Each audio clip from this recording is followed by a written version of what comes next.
Hey everyone, and welcome to this week's edition of Poker Buzz. I'm your host, Sean Green. This week, the buzz is all about the upcoming PokerStars World Championship of Online Poker, the WCOOP. This yearly poker extravaganza is easily the most highly anticipated event of the year for online poker players, and it kicks off in just a few short days with the first events this Sunday. In just a minute, we'll be talking with Yevgeniy Timoshenko, known online as Jovial Gent. Timoshenko is the runaway all-time money leader of the WCOOP with a massive $1.7 million in lifetime winnings from the online series, so his perspective on the series is particularly meaningful. The 2010 WCOOP series will have 62 events with a combined $50 million in guaranteed prize pools. There are events to suit all tastes, including an 8-game mix, Badoogie, High Roller, Shootout, Turbo, Rebuy, Omaha, Stud, and, of course, a lot of Hold'em. The crown jewel of the series is the $5,200 buy No Limit Hold'em main event. This year's main event has a whopping $10 million prize pool, meaning at least the first place finisher will end the night as a millionaire, barring any possible deals at the table, of course. Now, let's jump on the phone with Jovial Gent for a quick interview. All right, thank you very much for being on the phone with us today, Yevgeniy. So we're doing a video on the WCOOP right now, and obviously you're the best person to talk to about it because you have $1.7 million in earnings just from the WCOOP. And obviously that's an incredible feat for anyone, even if they were playing live tournaments. $1.7 million in total lifetime winnings would be a hard feat to accomplish. So obviously you're a successful, consistent player, but how much of your WCOOP winnings would you attribute to luck?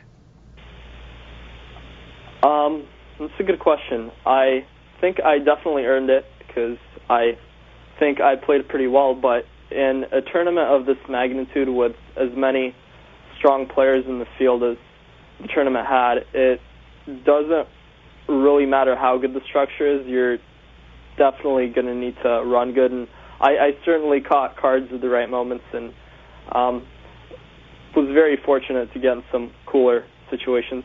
What kind of edge do you give yourself or players of your caliber over, say, the average WCOOP tournament field? You know, it's really tough to gauge things like this, but I would guess over 100% ROI for sure. Maybe upwards of 200 or 300% ROI.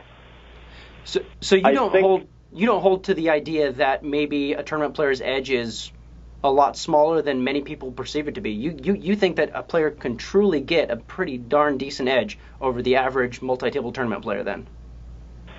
Absolutely.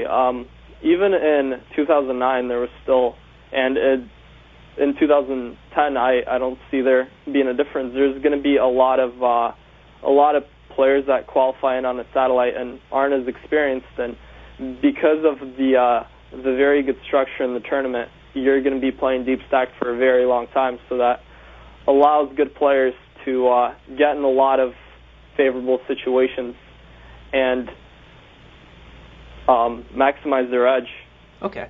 Well, and that actually transitions really well into my next question, which was a lot of these events. I mean, there are, I think, 3 5-figure buy-in events, and the main event is a 5K buy-in event. That's way outside of most players' bankrolls. So I know that you probably don't try to satellite into a lot of these events, but what is, in your opinion, is the best way for maybe some of these average players to qualify for these events or to get into them?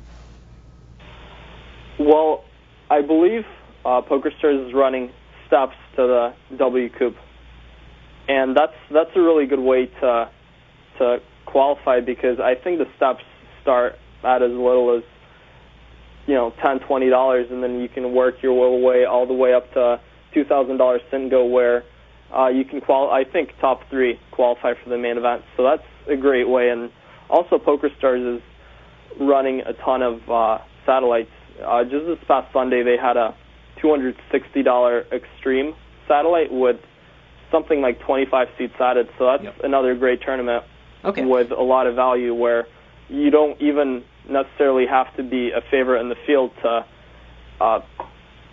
show positive expectation just because of the added seats.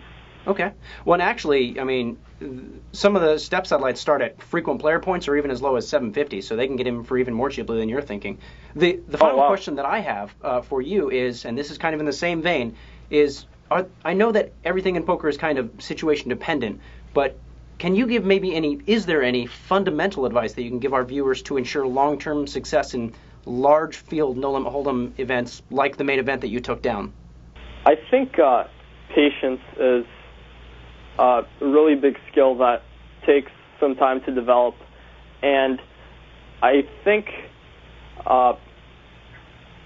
online tournaments like the WCOOP with really good structures are more similar to live tournaments than they are online tournaments, just in the structure and how deep it plays. So I think you have to take a little bit of a different approach than you do in just a regular online tournament, and you definitely got to play a little, I don't want to say tighter, but for the most part, there's more time for you to pick your spots.